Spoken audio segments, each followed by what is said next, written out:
ទិដ្ឋភាពបងប្អូនជាពលរដ្ឋយើង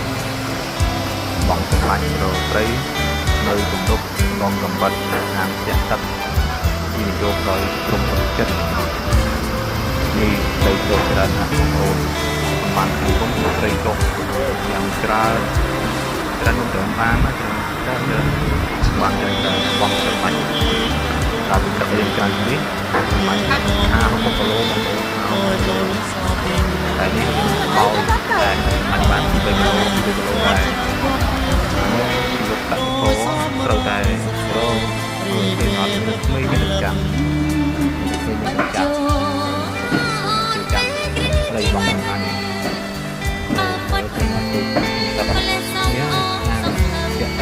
គុំដងកបាត់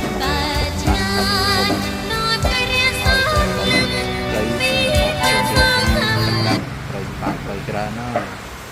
ត្រីច្រើនបងប្អូន